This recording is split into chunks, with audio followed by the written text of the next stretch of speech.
Testing 1, 2, 3, 4. Are we good? Be careful now. Good. Thank you, Will. This church has been supporting our work at World Christian Broadcasting for a long time. And you know a little bit about us, and maybe some in the room don't know anything about us. So I'll start right there. If I told you that while we were together today, that the entire world would be covered with the gospel while we were together today, would that please anybody in the room? Well, that's exactly what's happening with our ministry at World Christian Broadcasting. I want to share some things with you. I got some exciting news to share with you. Some things that's happened since I was last with you. But I'm so glad that we can spend some time together. This is your ministry. I want to show you your antennas. You got fingerprints all over those antennas. And during the next 40 minutes or so, if you have any questions, ask it then. And I hope I can raise some questions about the things that we're going to talk about. I want you to realize how this whole thing got started. At the end of World War II, President Roosevelt was going to go to the Yalta Conference with Churchill and Stalin. Back at that time, you couldn't communicate on the other side of the globe. You could communicate straight line, but not on the other side of the globe. So President Roosevelt commissioned a second lieutenant to come up with a tool available where Roosevelt's voice they could communicate back to the White House. The second lieutenant came up with the tool of shortwave radio. How many in the room have a shortwave radio? 1, 2. That's 3 more than I usually have. How many have AM, FM? Every hand goes up. We know what that means. Shortwave signals, it's not a weird radio. It's just the way it receives the radio signals. An AM signal, do y'all get WSN up here on Saturday night, Grand Ole Opry out of Nashville? If you did, it would be because that transmitter would send that signal that far. FM kind of goes hill to hill. You live on the other side of the hill, you might not get that FM signal. Shortwave bounces. It literally bounces all the way around the globe. You remember in Genesis 1, the Bible says that God separated the water from above and the water below. Well, the water above is the ionosphere. God was thinking about this ministry back in creation. That's what bounces the signal literally all the way around the globe. Oh, by the way, that second lieutenant was Brother Maurice Hall. I don't travel anywhere that there's not somebody in the audience that did not know him. He died 3 days after his 99th birthday. I've got a picture right there with him when he turned 99, and his mind was sharp enough to realize his dream of taking the gospel to the entire world before he died. Brother Maurice Hall is the key guy. I want to bring you greetings from Franklin, Tennessee, the international home of World Christian Broadcasting. Nothing fancy about our building, just a one-story building, but what takes place here is pretty magical. We do all of our taping in this building right here.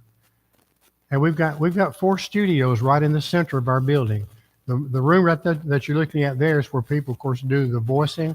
And through the glass, somebody sits in front of a computer and records it. So we have 4 studios in Franklin, Tennessee, whereby we do all of our taping. And we get ready for programming that we'll do every day. I got this map. I want you to have a copy before you leave. It reminds me where we are and why we are where we are. This map shows you, if you notice in Anchor Point, Alaska, you see Alaska up there to the right. The uniqueness of World Christian Broadcasting is to take the gospel where missionaries can't go or where we don't have enough. So go back 40 years with me. Where could our missionaries not move and preach the gospel? China, North Korea, Russia. So, yes. So 40 years ago, we put some antennas up to be able to take the gospel into Russia and into China and down the Pacific Rim. I'm about to show you your antennas. You have antennas. It's blasting up the gospel every day to the entire world. Madagascar, which is the other place you see air is coming from. But remember that the uniqueness of our work is to take where missionaries can't go. So we'll go to Russia and we'll go to China. We'll say more about that a little bit. I want you to meet 8 guys. We do programming every day in 8 languages. These are the guys that do the voicing. You don't know these guys. They're not popular names in our brotherhood. They don't have to be. They need to be able to speak the language, and they need to be able to write in that language. Every one of their programs comes from a script. I tell you, every word they put out in every language. And that's important because they're being able to write in that language. They put those scripts on their web pages. So therefore, the world gets it voiced, and then they get it also in written form. I want you to meet these 8 guys. We do 40 hours of programming every day from 5 and 10 in 8 different languages. And I want you to meet these 8 folks and pray about. If you'd write their names down and pray about them. We have folks that pray about us by name every day. I had a lady in Columbia, Tennessee, who told me she was in her 90s, and she said, Andy, I pray for y'all every day by name. But she said, sometimes I have to admit, I go to sleep during my prayer. Pick up where I left off the next morning. There are folks all over America that are praying about this work, and I hope that you'll start praying about it as well. Rob Scobie, he does our English programming. You may wonder about him because he's a University of Tennessee graduate, but we baptized him twice, so therefore he's in good shape. He does our English programming. He's been doing it now for about 20 years. Rob is, and he does our English programming. I want you to meet Konstantin. There's going to be a spelling test when we finish, so you got to pay attention. Konstantin Chernachenko. He's a Russian physician that came to America to practice medicine at Vanderbilt. On his way to the office, he met Wesley Jones, who taught him about Jesus. And then he was baptized into Christ. Now he wants to heal the soul of his countrymen, not just the body. We think he's still a member of the KGB. We can't get him to admit that he's no longer in the KGB. I say that to let you know what a fun guy he is to work with. Konstantin Chernachenko does our Russian programming every day. Edward Ho is the most prayerful man that I know. Edward Ho heads up our Chinese programming. He's been doing that for over 30 years. Edward last year finished a project of reading and recording the entire Bible in Chinese. So there are Chinese people all over the globe that's able to read the Bible in Chinese thanks to his work. Ed Ho is a wonderful man. There's a Middle Tennessee Chinese church in downtown Nashville. He's one of the elders in that particular church. Ed Ho. We should pray about him as well. Edit Udafia does our program into Africa. Well, Andy, what languages do you send into Africa? English. Why would you send English into Africa? Well, in Africa, there's 10 main languages, Swahili being the most popular. But only about 10% of the people speak any one of those languages. So if we did Swahili, nobody else would understand the message. Since English is such a popular language in Africa, we send English programming into that part of the world. You don't want a guy from Middle Tennessee and Central Kentucky doing programming into Africa. You want someone who sounds like they're from Africa. Edit is from Nigeria, and he does a great work with our programming into Africa. I want you to meet Tony Tadro. Tony does our program in Arabic. We blanket the Middle East countries every day with the gospel, and Tony does the voicing. I need to add one more dimension to you, though. We do shortwave radio, and we do it really, really well. But that's not all that we do. We're involved on the superhighway. Tony put together an Arabic Facebook page last year. Last year, there was 1.5 million contacts with folks on the Arabic Facebook page. I'll let you react to that.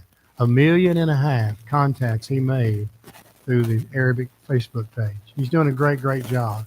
I'll tell you this story, too, as we go along. Voice of Hope is not connected with us. They put up a radio tower on the banks of the Sea of Galilee. I'm a little jealous of that address. Think about telling the story of Jesus. That's the perfect place to be from the banks of the Sea of Galilee. When they heard our Arabic programming, they asked permission to play our Arabic programming 2 hours every day free. How long did it take us to make that decision? We made that one pretty quickly.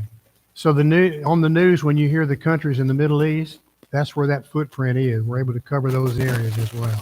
I wish you'd pray about Tony, because he's sending the gospel into a part of the world that's changing rapidly. There are people in the Middle East countries that are wanting to find out about Jesus. And we send Arabic programming into that part of the world every day. Homaloo is this guy's name. The way I remember how to say his name is Home Alone, that movie you remember a few years ago. He is Homaloo. Homaloo lives in Brazil. I just got back from visiting him and his team. He's got about 6 or 8 people that work with him putting together programming in Portuguese. Well, Andy, why did you have to do Portuguese? I'll show you in just a minute why we had to do that. Humble is doing a great job with us. He's got a very active website. He's also developed an app so folks can listen to the gospel on their mobile devices. Jose Castillo moved to Franklin, Tennessee. Miami is Latin America. That's Latin America. Everybody has moved to Miami. And Jose lives there and does our Spanish programming. He's one of our newest guys that joined our team. But he's doing a great job. And here's our newest one. On January 1st of this year, we began Korean programming. Sang Yang, the brother on the left, is the one that does our programming in Korean. We blanket North Korea every day with the good news about Jesus. North Korea is the most persecuted country in the world. About 2 months ago, I got to go to South Korea to meet Sane's team, the demilitarized zone in between North and South Korea. Looking over into North Korea, it's pretty dismal. But he's got a great team of people that he works with there. Let me say a couple things about his program. Into North Korea, if you try to use the internet to find out about Jesus, the government will trace that to your front door, and you're in big trouble. We got a report about 2 months ago of a 2-month-old baby that was arrested by the police in North Korea, along with his parents. And they were placed in jail, and they will be in jail the rest of their life because they had a Bible. They had a Bible, and they were caught with having a Bible, and they were placed in concentration camp. They'll be there the rest of their life. That's North Korea. If you try to use the internet to find out about Jesus, the government traces that to your front door. If you try to use your mobile device to find out about Jesus, they can trace that to your front door, and you're in big trouble. Take a wild guess what they can't trace. Shortwave radio. So it could be that this may be one of the safest ways to get the gospel into North Korea. Did you ever think that you would have a ministry, be a part of a ministry, gospel to North Korea? But that's what's happened. You got fingerprints on that antenna that's taking the gospel into North Korea. We used to sing a song, "The Gospel is for All," and there's a phrase in that song that says, "Where sin must go His grace." Well, that's North Korea. It is an awful place. But we're sending the good news about Jesus into that part of the world every day. Something happened, though, last week that we just found out about. North Korea is blocking our signal or jamming our signal. What that means is they'll find your frequency and send in loud noise or loud static to drown out your signal. When that happens, how should we feel? We feel pretty good. Why? It's working. They know about us. It also means we're saying something worth being blocked. Well, Andy, don't you lose listeners when they jam your signal? No, you just change frequencies and keep right on broadcasting. It's kind of like this. Down in Nashville, if I want to go to CBS, I'll go to channel 5. And what is CBS here in this area? 7. Well, where would I start? I'd start at channel 5 because that's what I'm used to. And I would look right above or right below and pick up the signal again. Shortwave listeners knows that's going to happen. I need some head nodding. Does that make sense? When our signal gets jammed, we rejoice. We giggle. It's also very expensive. Let me tell you what North Korea is doing with our signal. They're starting 5 minutes before our broadcast goes on the air, and they keep it jammed for the next 5 minutes. We do an hour block of programming in Korea. So they're trying to block it up front. So we'll just keep right on broadcasting, and our listeners will pick up on that. Let me be quiet for a second. How about a question maybe about North Korea or anything I've talked about so far? Great question. How many shortwave radios? Because he wants to get out his propaganda. There was the president of Trans World Radio. Those guys have a lot of antennas, sell a lot of time, a lot of political time. But I told him we were starting programming into North Korea. He said, "That's interesting. We just sent 2,500 shortwave radios into North Korea." I said, how did you get them in there? He said, you don't want to know. So I didn't ask him. I didn't ask him how that was take place. But there are a lot of shortwave radios there. From an unnamed source that had lunch with Sane last week, he said, Andy, he said, Sane, your programming has been very valuable. You've got thousands of listeners in North Korea. Can't prove it. From an unnamed source, they also tell us that the Church of Christ is alive and well in North Korea. Does that give you a goosebump? Think about that part of the world and there being brothers in Christ there. They can't worship in public.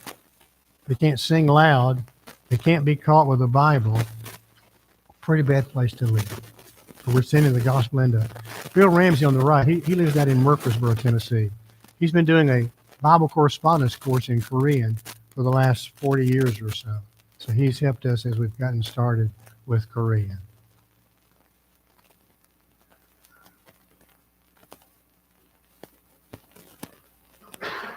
I'd love to show you the next slide.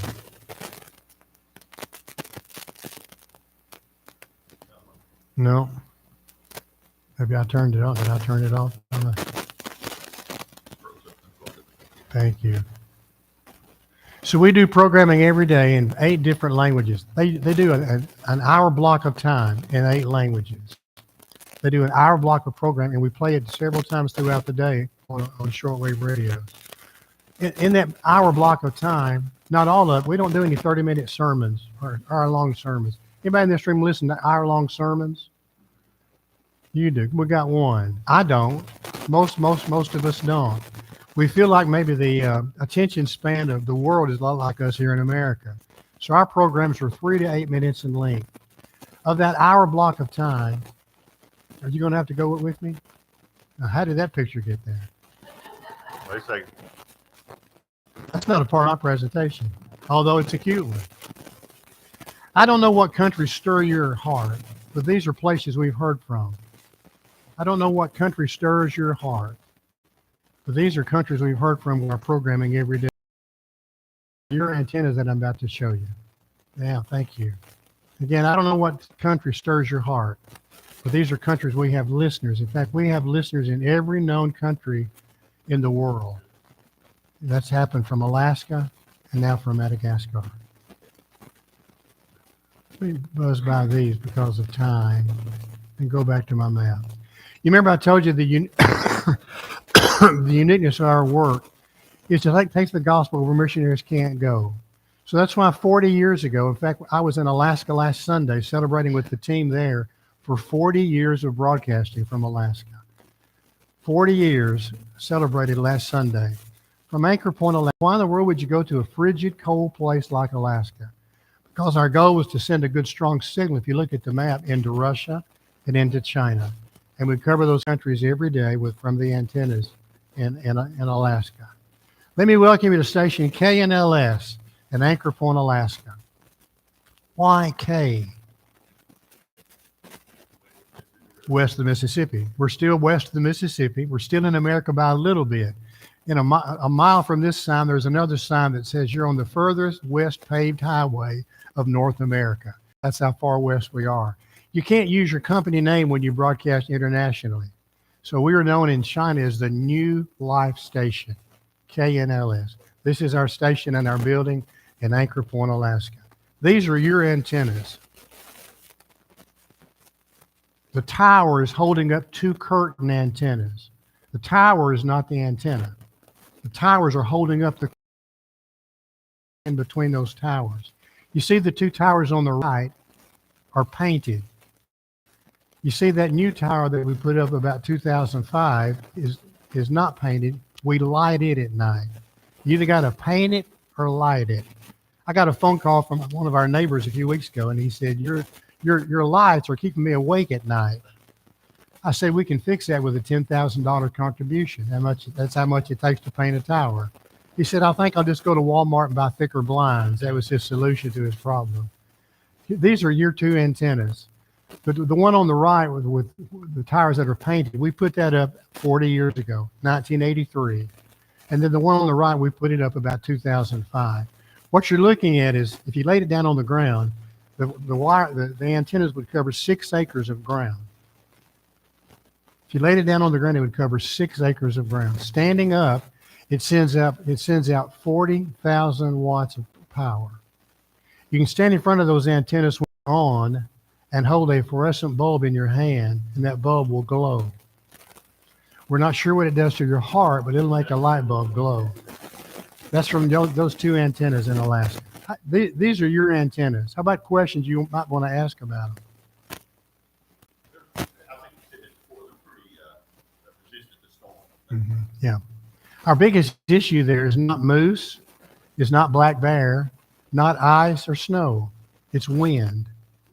Well, Andy, it's a curtain. Well, that wind catches in that curtain. At the base of each one of those towers, there's about 4 or 5 concrete wheels about the size of large tractor wheels stacked on top of each other with cables attached to the tower and the antenna so they won't blow away. Our guys up there have seen those anchor weights 16 inches off the ground. That's the serious wind that we have in Alaska. How much does it cost you, Andy, to run these antennas? $750 a day times 365. That shows you one of our major expense. Homer Electric Company love us. We get a Christmas card every year from Homer Electric. In fact, we buy so much electricity, they give us a little rebate. We got a little rebate check this last week. But Homer Electric, we couldn't get them to run a wire down to Madagascar. I don't know why they wouldn't want to do that. But Homer Electric, we buy about $750 a day to run the station. How about a question about your antennas?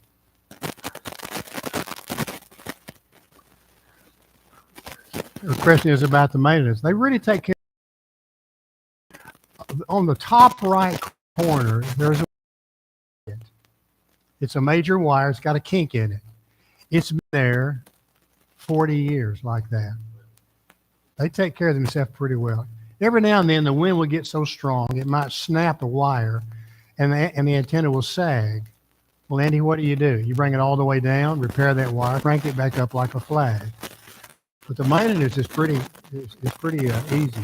Inside the building is two $102 million pieces of equipment that power 2 transmitters, power antennas, and they're $1 million a piece. And we've got 2 in Alaska. Eagles or birds are not an issue. Not an issue. Just the wind is the issue. These are your antennas. Now's the time to ask questions about it. Are we good? You got these antennas in Anchor Point, Alaska. In fact, let me get my time straight. The antennas are about to go off the air from their 20 hours of programming since yesterday. We turn the antennas on at 4 o'clock in the morning your time, and they're on until noon. No, we got 2 more hours of broadcast time. Yeah, we got 2 more hours of broadcast time from Alaska. In Madagascar, we're 9 hours. They're 9 hours ahead of us. So it's almost time to start turning on the equipment to get it warmed up. But while we're together, the entire world is going to be covered with the good news about Jesus. From Alaska, 8 hours in Chinese, 5 hours in Russian, 5 hours in English, and 2 hours in Korean. That's the makeup of our programming every day from Anchor Point, Alaska. Does that bring up a question?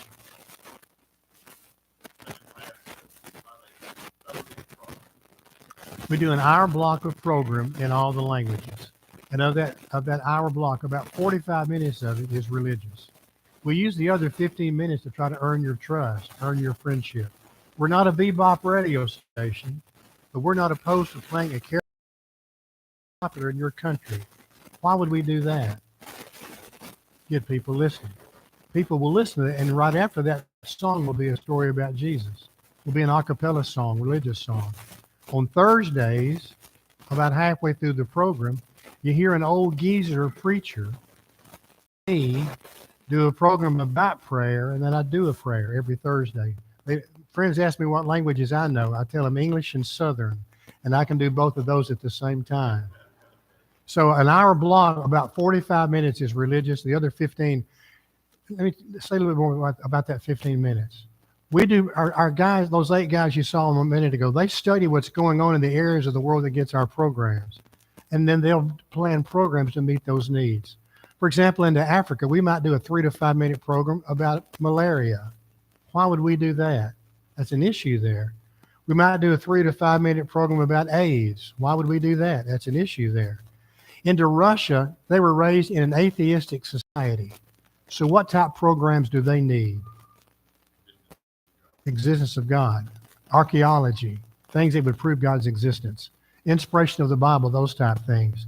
When we broadcast into Africa, we don't have to convince those guys there's a God. They believe in 25 gods. So it's a different type programming that we'll send into Africa. So our guys study what's going on in the areas of the world that gets their programs, and then they'll plan programs to meet those particular needs. I need some head nodding. Does that make sense?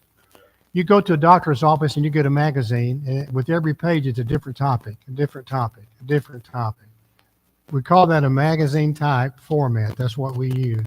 And our listeners love it. They really like the format that we use. So bring up a further question about that. After the hour program, is it repeated? In another area of the world. These antennas, you don't move them. If you look at me right quick, this is what an antenna looks like. It's really a two-sided set of wires. You don't move it, but you can skew the signal 15 degrees 4 times in each direction. So now I'm in Russia, now I'm in another part of Russia, and now I'm in China. That's the neat thing about shortwave. It's old technology, but it works. And there are 3 billion shortwave radios in the world. So that's why we use it. It just keeps on bouncing all the way around the globe. A few years ago, I met a guy from New York City. He said, "You work at World Christian, don't you?" I said, "Yes, sir." He said, "I get your programs loud and clear." I said, "Where do you live?" And he said, "New York City." And I got thinking, how in the world could he get our programming? Because our antennas are aimed away from America, the ones in Alaska. Well, either he gets it off the back side of the antenna, that would be New York, would be straight behind those, or as it comes back around on the other side of the globe. It's great technology. It's old, but it works. But it works. Got a question? Are we still good? Let me bring you to Madagascar and welcome you to Majunga, Madagascar. Right in the center, you'll see a big long name. That's the capital city, Antananarivo. Madagascar is a third world country. Why in the world would you build an $11 million station in a third world country? It's because of where it's positioned in the Indian Ocean. We wanted to be able to blast the gospel into the Middle East. To do that, we had to be somewhere in the Indian Ocean. We visited Mauritius Islands. We visited Seychelles. The president of Madagascar gave us 84 acres of land. I'll let you react to that. That president gave us 84 acres of land. Well, Andy, how did that happen? It's a total God story. You know the story of Esther? And Scripture says she was there just for such a time as this. That president was there just for such a time as this, for us to get the antennas built in Madagascar. About 6 years after he was the president, there was a coup that took place in the country. The coup is still in power.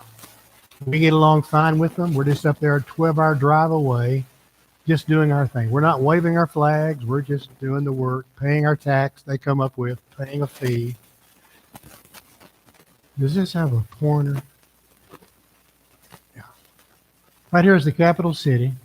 Majunga is where our antennas are. In fact, you can go to Google Earth and see the antennas that we built in Madagascar. Again, why did you go to Madagascar? I'll take you back to the map.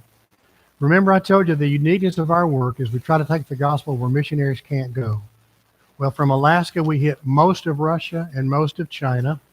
But then from Madagascar, we have 3 antennas. You have 3 antennas in Madagascar, and they're aimed in different directions.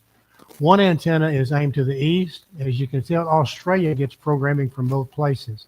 From Madagascar, that one aimed to the east is mainly trying to reach India. How many folks live in India? 1 billion people lives in. It's about to become the largest populated country in the world. So with that antenna, we're aiming it mainly to reach the folks in India. The second antenna is aimed directly north. And all of the Muslim countries are included with programming that Tony does every day. Let me tell you about the 2 red lines. That's the 10-degree, 40-degree latitude on the map. In between those 2 red lines, 97% of the world's unchurched live between the 2 red lines. 97% of people that don't know about Jesus, they live between the two red lines. That's why we went to Madagascar. We're able to blast that entire world, part of the world, with the good news about Jesus every day. And then the third antenna blankets Africa, but then we were able to bounce the signal on the water, bounce the signal over Africa, and blanket South America. So we added what languages? Portuguese and Spanish. That's why we added those two languages. So you've got 2 antennas in Alaska, and you've got 3 in Madagascar. How about a question maybe about these antennas? Let me just take you one more slide, and then there's our campus in Madagascar. Can you tell by looking at the slide what our main issue is in Madagascar? No? We've got several water wells. We're good shape there. Notice how dry and arid it is. Fire is our main issue every day. Fires pop up just like that because it's so dry and so hot and so arid. We've got 4 or 5 guys, that's their job, take care of the grounds. And they work hard every day to move earth around, to cut grass down to just nubbing size. A fire is our main issue. We've had several fires that just like that. You see the buildings in the middle of the screen. We had to build some buildings because we had to do our own electricity. Look right there, and I'll show you a close-up in just a second. Those are 2 65,000-liter tanks for diesel. We have generators that take care of our station there. Electricity in Madagascar, can't trust it. By 9 o'clock in the morning, it's probably gone. So we've got to do our own electricity. So we built these buildings. One contains the generators, one contains the transmitters. And this place right here, the first building right there, we built a small staff home for Kevin and Nancy Chambers. Kevin and Nancy are from Alaska. They are our main engineer in Alaska. He built everything that you see on the slide. They would be to Madagascar for months, go home for 3 months. Go back to Madagascar for 8 months, come back for 2 months. Would there be any difference in Alaska and Madagascar? Oh, just a little bit. It's about 105-degree heat most days in Madagascar, and then you got all the coldness up in Alaska. We built them a small staff home. Ladies, it's your turn. Most important room, if we're going to build you a house in a third world country, ladies, what would be the most important room? Huh? After the bathroom. Kitchen. We built Nancy a real nice kitchen. We caused a marital problem. She wanted that same kitchen in their log home in Alaska. I was there a week ago. Guess what? Nancy got her kitchen. All is well in their household. Kevin and Nancy Chambers went back and forth for 12 years, going back and forth to Madagascar. We owe a lot to Kevin and Nancy Chambers. Ladies, let me tell you about Nancy. Nancy's a pioneer woman. The first time I was in their home, we're sitting in a bay window looking out over the Cook Inlet, drinking coffee after Sunday dinner. Nancy hopped up and she looked out the bay window and said, "Magpie, magpie." There were 2 magpie birds eating her flowers. Oh, by the way, guess what type of grass Kevin's got growing around his log home in Alaska? Take a wild guess. Kentucky bluegrass. And it's thick and beautiful. Nancy hopped up and said, "Magpie, magpie." They were eating her beautiful flowers outside. She walked back to the back bedroom, walked back there with a rifle, got out on the deck and dropped those birds. When she came back in, I said, "Okay, Nancy, whatever you say." I mentioned she's a pioneer woman. They lived in a fishing hut without running water for 2 years. She's a pioneer woman. She's also master violinist she's a pioneer woman, but she plays that violin. They were a great team. I wish you could get to know them. How about a question about these antennas?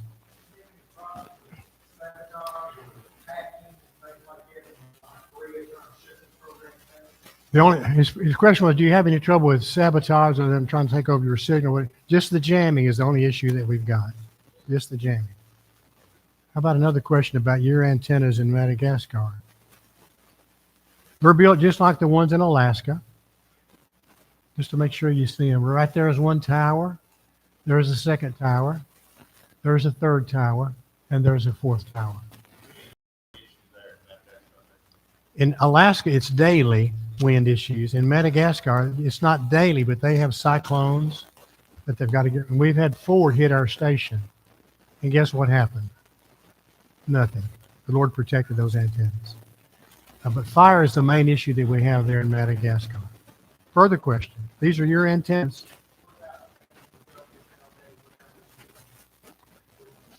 Great question. What about the government? We get along with the coup government okay. We know that it could end up, they could do that very thing. They could say, out of here. So we pay our tax. They come up with new taxes all the time, and we'll pay our fees.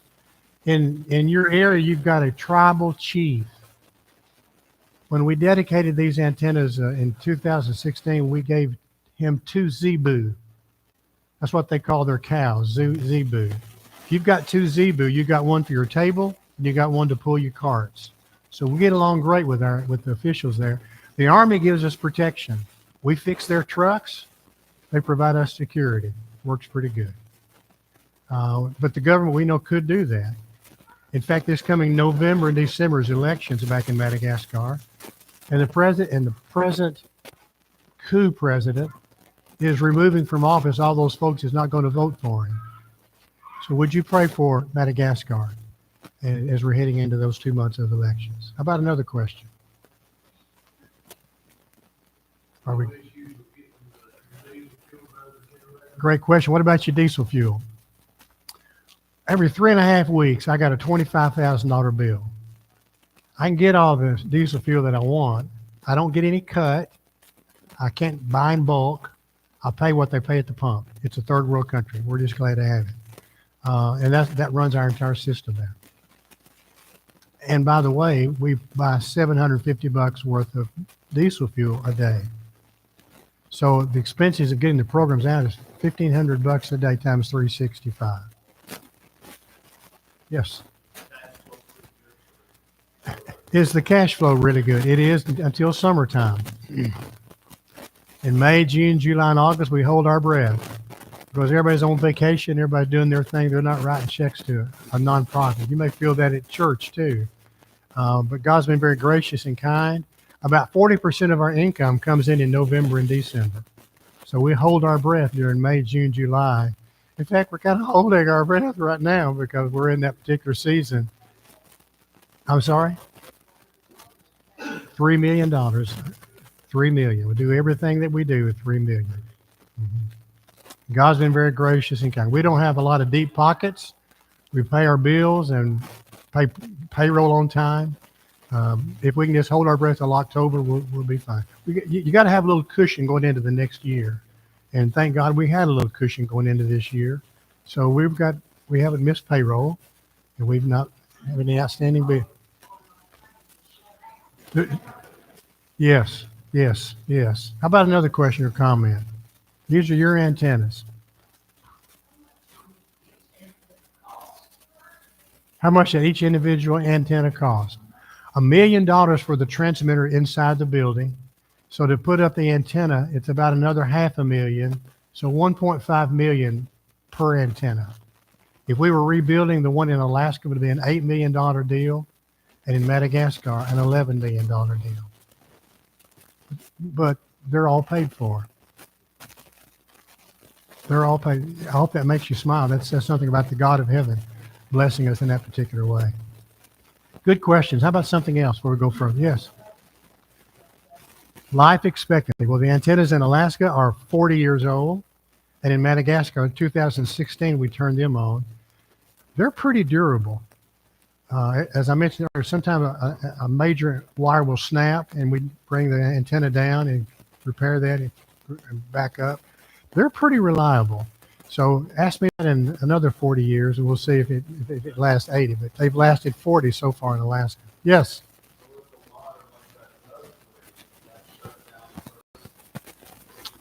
We'll bring it. It doesn't take us long to do it. We'll bring it all the way down, repair that wire, and then crank it back up. So we might lose a day.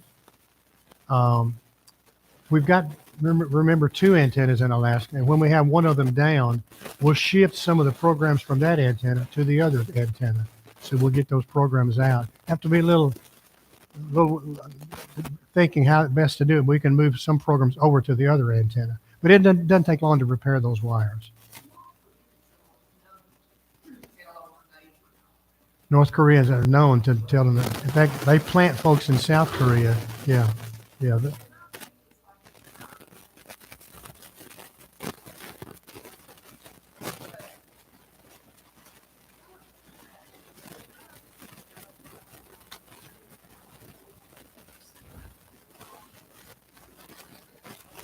Yeah. Did not hear her. What about baptizing folks? That is an issue. We encourage our listeners to find someone you trust and have them baptize you. They can't assemble on Sunday. They can't assemble for worship. They can't sing loud. They can't be found with a Bible. And with their shortwave radios, it's okay to have them. But if you get caught listening to Christian radio, then you're going to be in big trouble. Before the wall came down in Russia, we weren't getting a peep out of Russia. We weren't getting anything. We were wondering, is anybody listening? When the wall came down, over the next 30 days, we got 40,000 letters.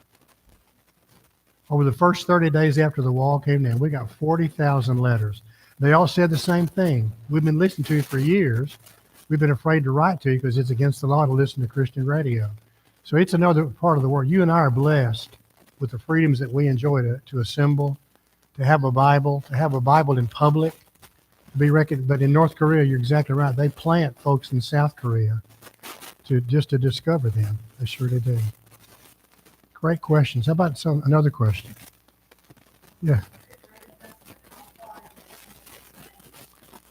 10 miles outside the Majunga. Let me go back just for a second. Remember I told you this was the capital city right here. And Majunga is where the antennas are.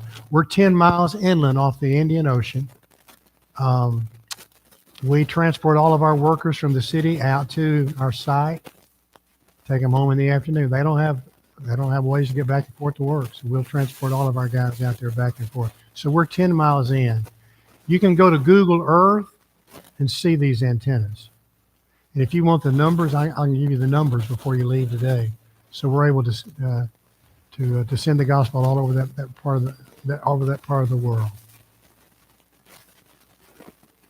The shortwave radio, it's being broadcast right now. If you're in North Korea, you can hear it right now. Yeah. Yes. Yes. Yeah. Yeah. Oh, yeah. Instantaneous. Yes. Yes.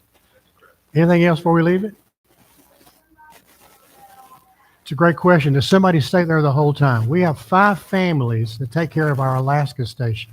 Somebody is at that station all during the day and night. Our folks, we turn on that station there at midnight, 4 o'clock in the morning your time.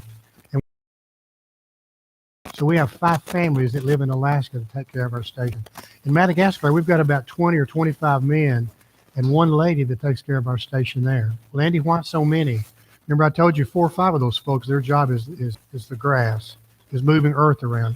Because it pops up so quickly, that's a full-time job right there. We have 2 sites where there is security, and there's about 4, 5, 6 guys that work there at both places 24/7. And then there's about 4 or 5 guys, there's about 2 guys that in charge of the generators. They're experts in working with the generators. So about 20, 25 total guys at this station and about 5 families in Alaska. That's a great question. How about another question? Yes.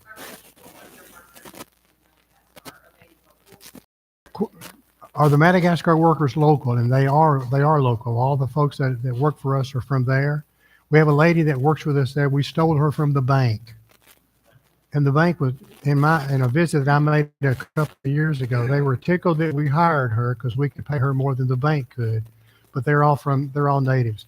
The thing about Madagascar employees is there's several folks who have college degrees. And when we went over there, we were told to make about $1 a day. We were going to pay $3 for better workers, more dependable workers. But then we were told, no, you don't do that. You create an economic situation.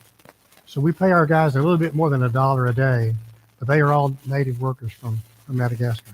They speak a language called Malagasy, which has got a lot of French in it. You're doing great with questions. How about another one? I'm sorry? Oh, yes. Yes. Yes. They have lemurs. They have lemurs, yeah. It's a beautiful country. It's a very rich country if France were not involved. France rips off all the folks in Madagascar. They buy off the elections. They have large deposits of diamond and minerals, but France rips them off so that the people are very, very poor. It is a third world country. And I got to close. Yes.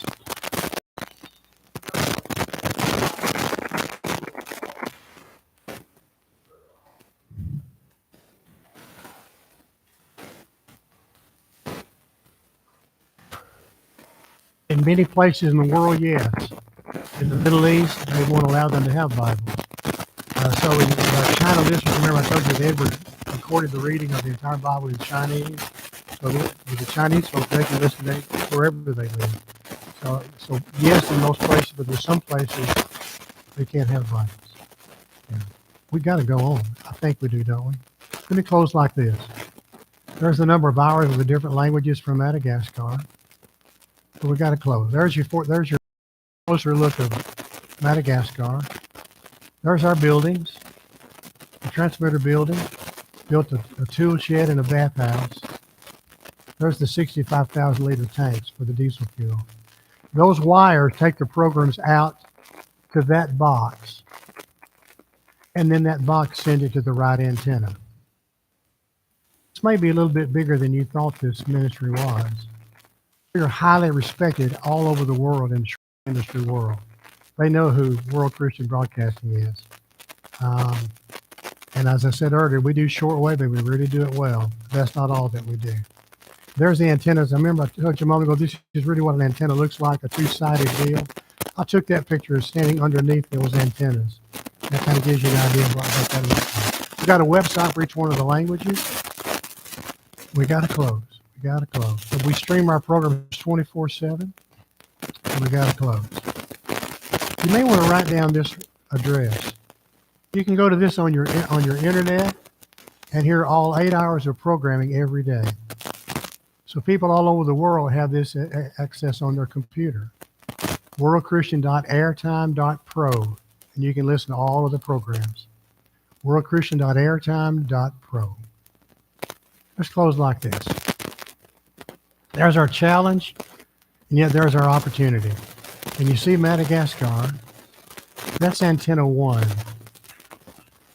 That's antenna 2. And that's antenna 3. That's going to let me go. And this one is the colored side of the map, which shows you from the 2 antennas in Alaska and the 3 antennas in Madagascar, what area they cover.